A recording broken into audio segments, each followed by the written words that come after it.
Howdy, folks, and welcome to the Daily Coin. My name is Rory, and today is Wednesday, November the 18th, 2015. And just a quick note, this is the first interview that I've conducted since the Paris attacks, and I wanted to send my thoughts and prayers out to the families that were affected by this horrific tragedy. We are all following every angle of this situation as it continues to unfold, and you'll find tons of updates at thedailycoin.org. I have the great honor and pleasure of speaking with Mr. Brien Lundin, and he is the director and producer of the New Orleans Investment Conference that I recently attended, and that is operated through Jefferson Financial, the Jefferson Companies. And as a lot of you know, I was able to conduct several interviews while in attendance. And the interview with Bill Murphy, Gaddis chairman and publisher of La Metropole Cafe newsletter, created several questions around one piece of information. And that is the reason for speaking with Mr. Lundin today. He is the chairman and director of Natcore Technology, and you can find them at natcoresolar.com. And Natcore Solar does not make solar panels, but are introducing technology that may change the solar industry and have an impact on the silver market. And I'd like to welcome you, Mr. Brien Lundin. How are you today? I'm just fine, Rory. Great to be with you. Well, I'm really glad that you're taking a few minutes out of your day to discuss this, and I just want to jump right in. And Natcore has developed technology that may replace silver in solar panels with aluminum. Mm-hmm. And how does this technology work, and what impact will it have on the silver market?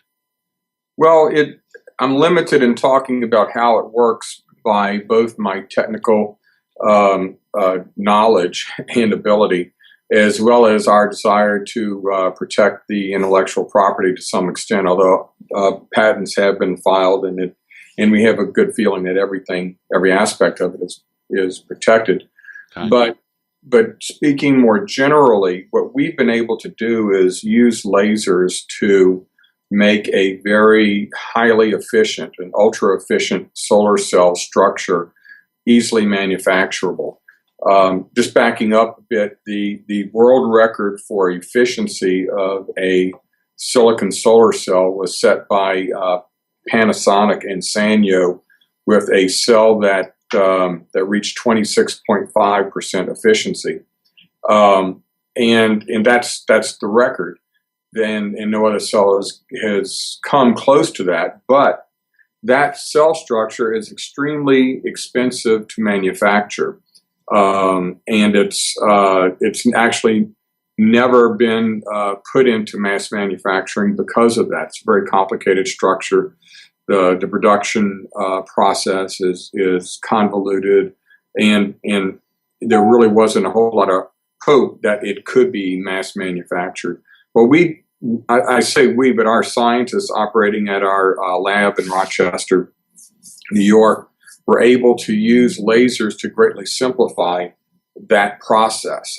And in fact, in the meantime, they also came upon an idea, another version of that structure, a kind of a takeoff on that structure, that basic structure that would be very easy to manufacture using lasers. Then once we were able to do that, they got to thinking with some of the scientists on our advisory panel, which are really among the leading experts in the world. And they said, well, you can replace silver very easily now with a cheaper metal, and the cheapest one out there to use is aluminum. And this has never been possible before because of the very special attributes that silver offers. And I know that there's a bit of a concern in the industry or among gold bugs and silver bugs that this new technology will destroy an important source of demand for silver. But as a silver bug myself, I have to tell you that the properties of silver are so special and unique that I'm very confident that the industrial uses for the metal will continue to grow going forward. It's been very difficult to replace them in solar cells, but NatCor has found a way to do it. That's great. I mean, and I would agree wholeheartedly that the properties of silver and the uses for silver are going to continue to grow. They're just now beginning to tap into the biosilver, if you will, or the biocide aspect of silver. Mm-hmm. Oh, yeah. Just that one avenue, I believe, will completely take over any void that's left by the solar industry. If in fact what you guys are doing at NatCor are, if you're able to accomplish this, and heard a lot about was that the technology wasn't actually in place. Is that right? I mean, That's true. It's still a bit off into the future. We have to refine the process. We have to get the efficiencies of our uh, first and second generation cells up a bit more.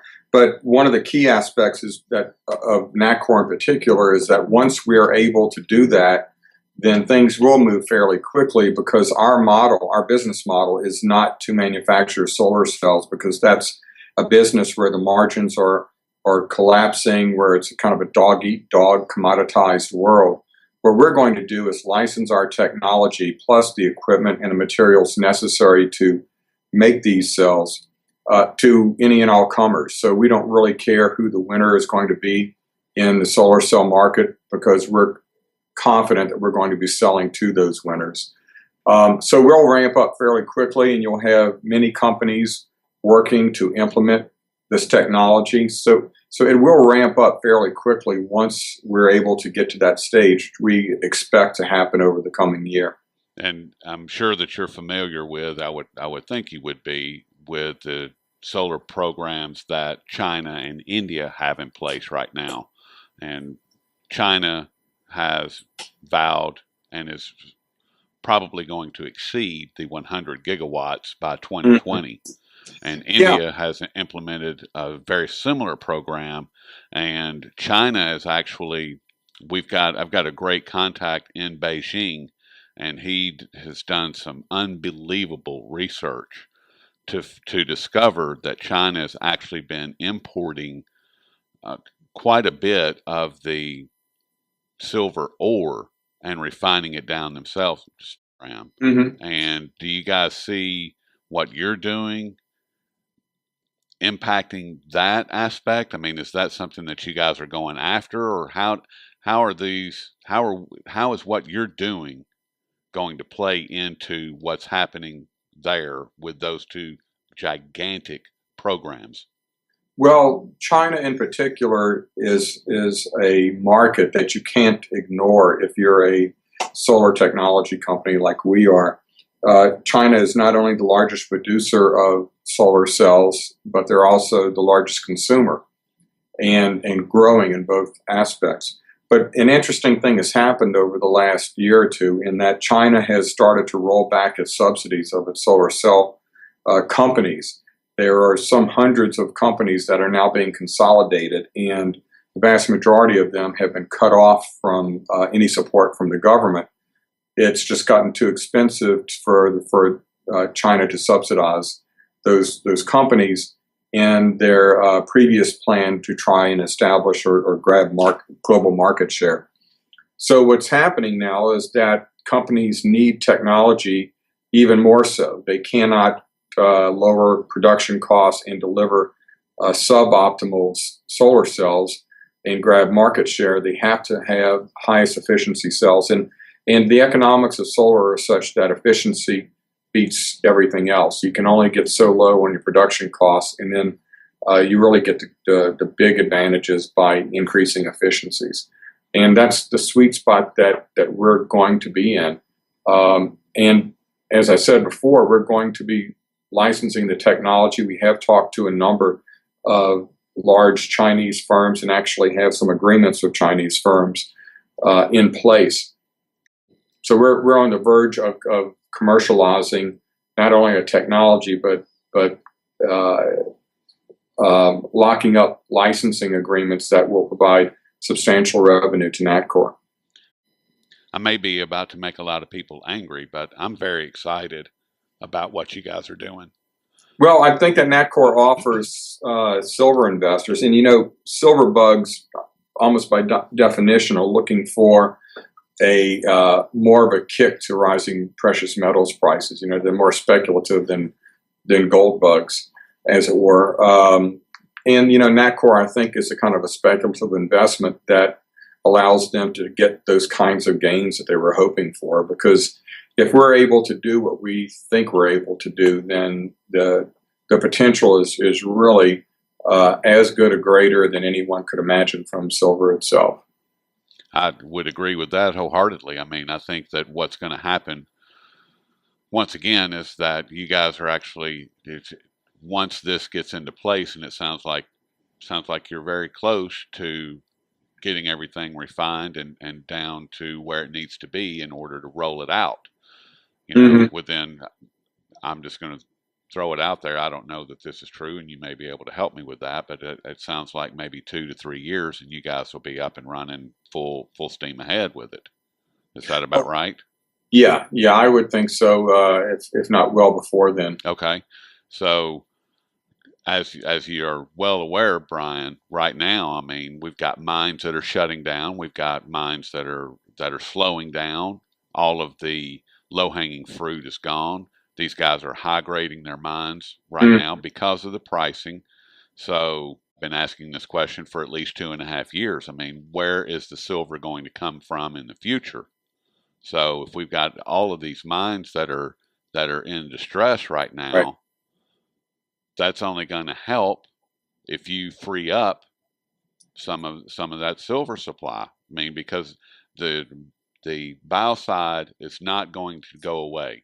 They're not going to be able to change that. They're not going to be able to replace that, such as what you are proposing in the solar industry. Period. They can't do that. Right. It won't work. So they're going to need it.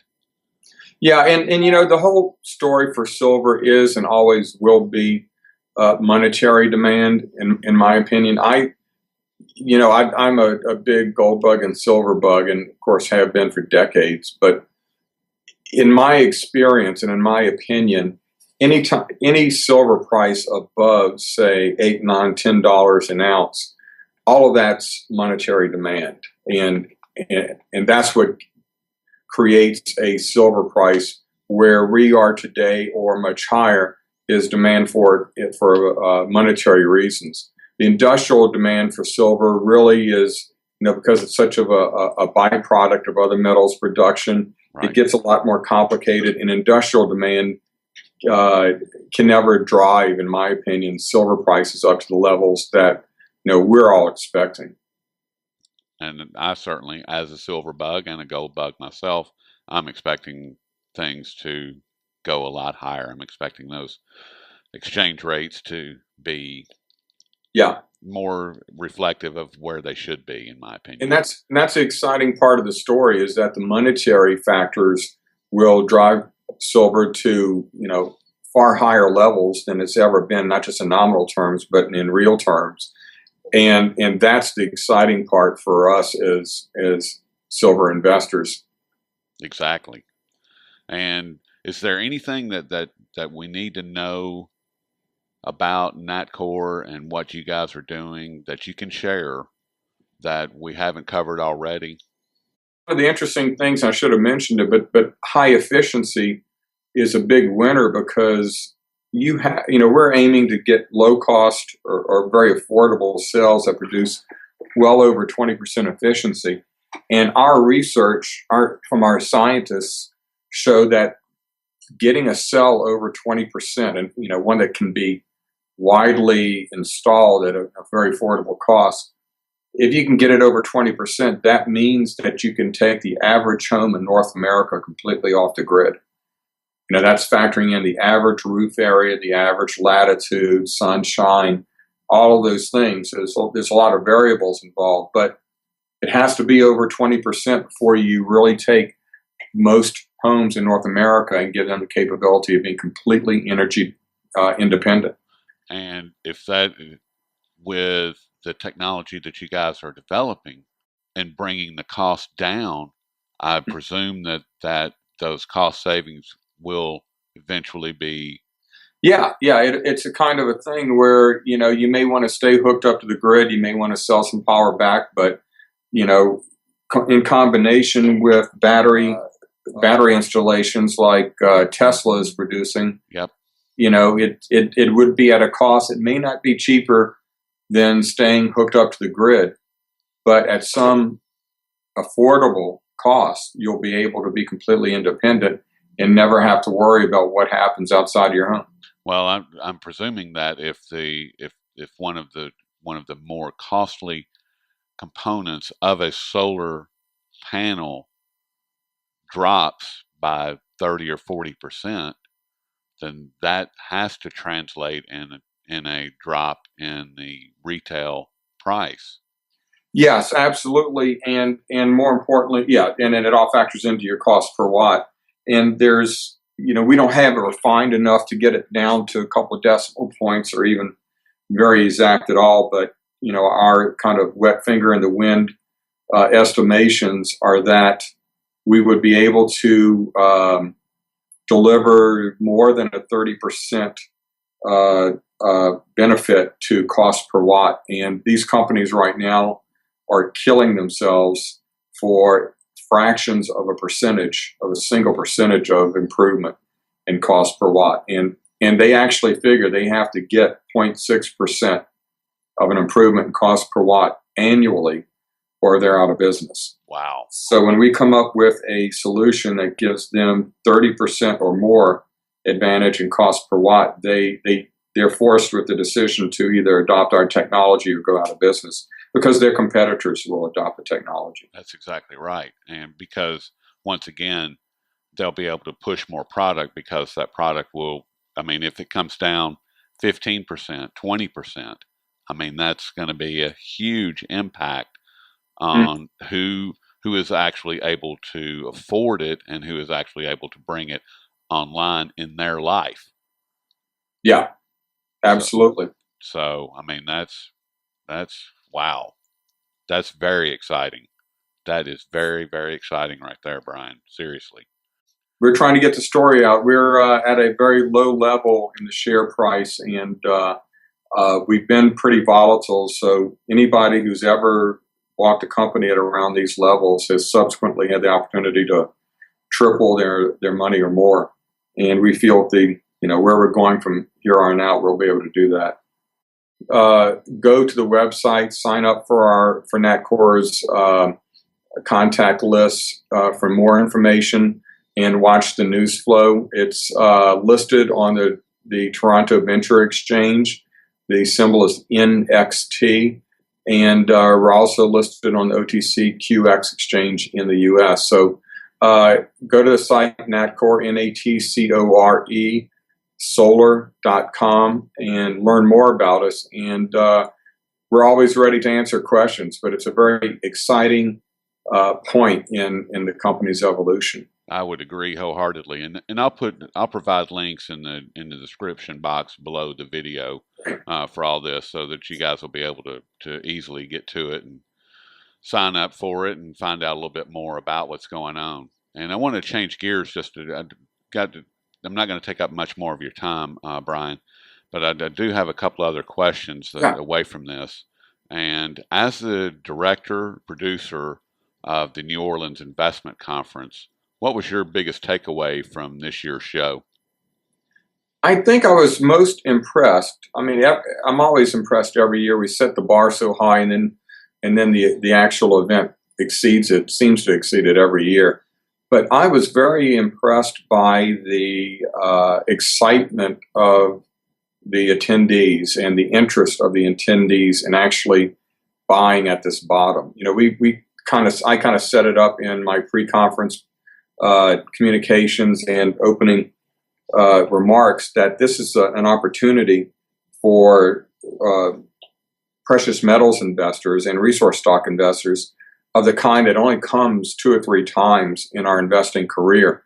Really a major long-term bottom in such a cyclical market And we've seen over and over again over the years that in a rebound from these lows, the average stock, for example, the average index rises 4 or 5 times over, and the real winners among those will rise 10, 20 or more times over.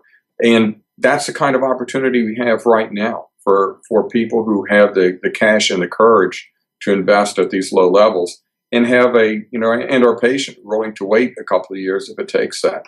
Yeah, courage and patience Mm-hmm. are the two main ingredients in what you were just describing. But I couldn't agree more. Like I said, we were just discussing how distressed the mining industry as a whole is right now. Mm-hmm. That's not gonna stay that way. It's not going to. It can't. The cure It for low can't. prices, of course, is low prices. Exactly. Mm-hmm. That's exactly right. And what what has you the most concerned right now? What is your biggest concern?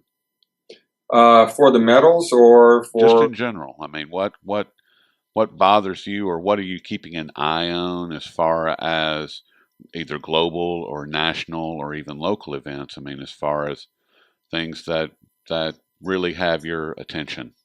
well, I think looking at longer term, and of course, there are a lot of issues as we saw in Paris that are cropping up, and there's these black swan events that can move the markets and aren't really in anyone's plans or expectations. But one thing we really can be assured of, because it's a simple mathematical exercise, is the danger of the debt loads that not only the U.S. but the entire Western economies or free world, developed world have built up. And there's no way to address those kinds of debts without some debasement of the currencies. And I think that bigger picture is why we're all invested in gold and silver and the associated investments, because it seems irrefutable and inevitable that there will be substantial debasement of fiat currencies, and people simply have to protect themselves for that. It's not just a matter of looking for profits in that situation, but you absolutely have to protect yourselves. And you, Jefferson Companies or Jefferson Financial, you're not your companies don't sell gold or silver. Is that right? Correct. We don't sell the metal Right. itself. We publish gold newsletter and have the New Orleans Investment Conference and do special reports. And I also have a free e-letter that we publish called Golden Opportunities. And anyone can go to our website at goldnewsletter.com and sign up for that and get some free reports and that free e-letter. Yeah, I just wanted to get that out there because people, some of the people in the audience will go, well, he's just selling his book. Well, no, you're not selling your book. That's just the reality of the world that we live in. Mm-hmm. That the only insurance that we have against what's happening right now with these